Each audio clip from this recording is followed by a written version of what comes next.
அதாவது எப்படின்னா சார், இங்கே வந்து தமிழ்நாடு வந்து ஜாதியால் வந்து மக்கள் வந்து இருக்கிறாங்க, எல்லாருமே இருக்கிறாங்க, மதத்தார இருக்கிறாங்க. இங்கே வந்து தமிழ் தேசியமா திராவிடமா அப்படின்னு ஒரு 2 போர் நடந்துக்கிட்டு இருக்கு. அப்படிங்கிறப்போ வந்து எல்லாருமே தெரியும், தனித்து நின்னா நம்ம ஜெயிக்க முடியாதுங்கிறது ஒரு சராசரி ஒரு பையனுக்கு கூட நமக்கு தெரியும். ஆனால் தனித்து தளபதி நிற்கிறாரு, யாரும் கூட்டணிக்கு சேரலை. அப்போ தனித்து நிற்கையில் ஒவ்வொரு மாவட்ட செயலாளர் என்ன செயல்பாடுகள் இருக்கிறாங்க, தலைமை கழகத்தில் என்ன செயல்பாடுகள்னு தளபதி வந்து வாட்ச் பண்ணணும். இது தளபதிக்கு தெரியுமா தெரியாதுன்னு நான் என்னால் சொல்ல, அவருக்கு அட்வைஸ் பண்ணுற அளவுக்கு எனக்கு இது இல்லை. பட் ஆனால் தளபதிக்கு நான் பர்சனலாக சொல்ல வேண்டியது என்னென்னு அப்படின்னா, உங்கள் பேரை எப்படி சொல்கிறது, உங்கள் பேரை வந்து கெடுக்கிறதுக்கான வேலைகளை பார்த்துடக்கூடாது யாரும், அதை நீங்கள் கண்காணிக்கணும் அப்படிங்கிறது என்னுடைய பணிவான வேண்டுகோள். சார், விஜய் சார் வந்து பெண்களை வந்து அவதூறாக வந்து பேசினான்னு சொல்லிட்டு போலீஸில் கம்ப்ளைண்ட் கொடுத்து போனாரு. ஆமாம், சரி, இல்லை கம்ப்ளைண்ட் கொடுத்துட்டாரு, பேசியிருக்காங்க. அதுக்கப்புறம் ஆக்ஷன் எடுக்கிறாங்களா எடுக்கலாம் செகண்டரி அது. ஆமாம். ஆனால் வந்து டிவிக்கில் இருக்கிற நண்பர்கள் கமெண்ட்ஸில் போயிட்டு பெண்களை ரொம்ப ரொம்ப அவதூறாக பேசுகிறாங்க, அதெல்லாம் ஏன் கண்டிக்க மாட்டீங்க? நீங்களும் ஒரு பொறுப்பாளராக இருக்கிறீங்க, மற்றவங்கலாம் பொறுப்பாளராக இருக்காங்க, அவங்க ஏன் இது ஒரு வார்த்தை கூட இது மாதிரி பெண்களை பற்றி பேசாதீங்க, ஏன் எதுவுமே சொல்ல மாட்டாங்க? ஆனால் மற்றவங்க யாராவது வந்து அவங்க கட்சிக்காரர் ஒரு வார்த்தை பேசிட்டா மட்டும் கொந்தளிக்கும் போது ஏன் நீங்கள் இல்லை? இதை வந்து உண்மையாகவே வந்து ஒரு ஹியூமன் பீயா தளபதி வந்து ஸ்ட்ரிக்டாக வந்து கண்டிக்கணும். தான் செஞ்சாலும், தான் பிள்ளைகள் செஞ்சாலும், மற்றவங்க செஞ்சாலும் தவறு தான் என்னை பொறுத்தவரையில். அதுக்கு வந்து ஒருபோதும் வந்து இடம் கொடுக்கக்கூடாது. இப்போ வந்து வேறு யார், ஒரு எக்ஸாம்பிளுக்கு தமிழக வெற்றி கழகத்தில் உள்ள பொண்ணை வந்து வேறு யார் பேசினாலும் சரி, இல்லை வேறு ஒருத்தங்க கட்சியில் இருக்கிறவங்க வேறு இதில் உள்ளவங்களை வந்து தமிழக வெற்றி கழகத்தில் பேசினாலும் அதுக்கு வந்து எந்த தலைவர்களுமே அதுக்கு வந்து இடம் கொடுக்கக்கூடாது. அப்படிதான்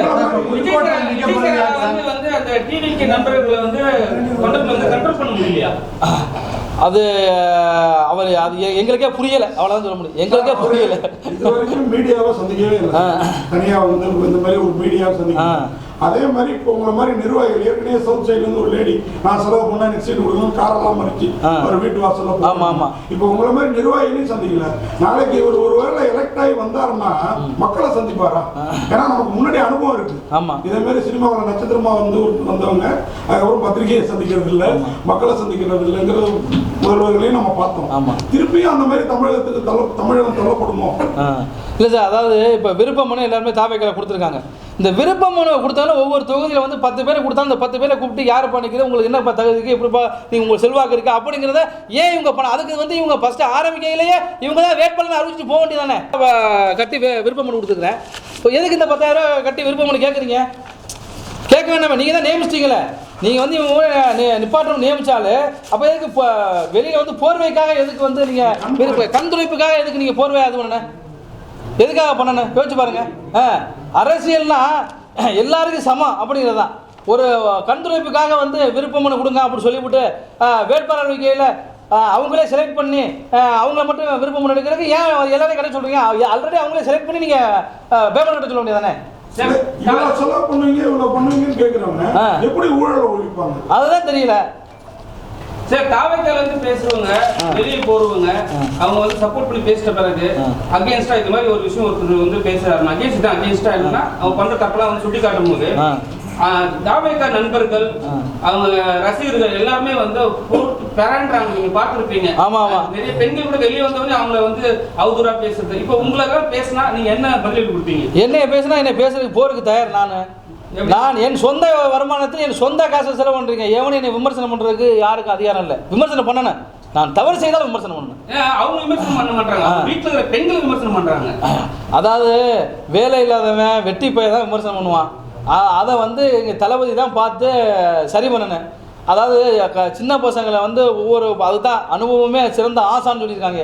அனுபவமான ஆளுகளை ஒரு மாவட்ட செயலரை போட்டாலும் அவருக்கு பின்னாடி ஒரு 5 பேர் அனுபவமான ஆளுகளை போட்டு இவன் இப்படி பேசலாம் அப்படின்னா அதை வந்து உடனே பேசக்கூடாது பண்ணக்கூடாதுன்னு சொல்லிட்டு அதுக்கான டீமை போட்டு குழுவை போட்டு பண்ணணும்.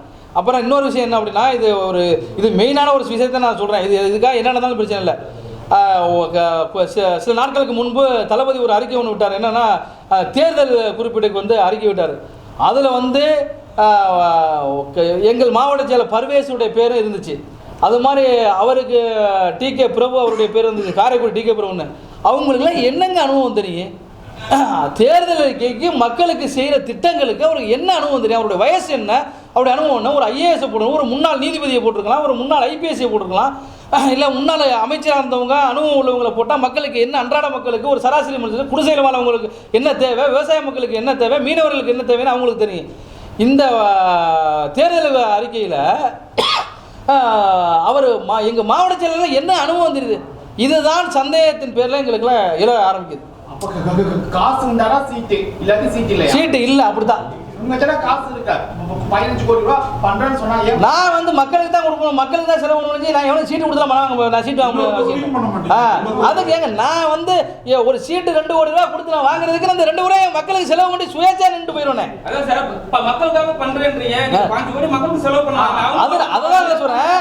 அதுதான் இல்ல நான் இப்ப டிவிக்கு சாத்து போகல. இப்ப நான் என்ன சொன்னேன், தளபதி வந்து இந்த நான் வந்து 2 வருஷம் அப்ப தளபதியோட பயணிச்சிருக்கிறேன், தளபதிக்காக நான் செலவு பண்ணிருக்கேன். 2 வருஷம் பயணிச்சீங்க, ஓகே. விஜய் சார் ஒரு வாட்டி பாத்தீங்களா பக்கத்துல? என்னை கூட்டிட்டே போகல. அதெல்லாம் தப்பு இல்ல சார். இப்ப நீங்க பயணிச்சோம்ன்ற வார்த்தை வரக்கூடாதுல்ல. இல்ல தளபதியோட வார்த்தைக்காக மக்களுக்கு சேவை பண்ணி பயணிச்சுக்கிட்டு இருக்கிறோம். அப்படி சொல்லுங்க. மக்களுக்கு சேவை பண்ணி பயணிச்சுக்கிட்டு இருக்கிறோம்.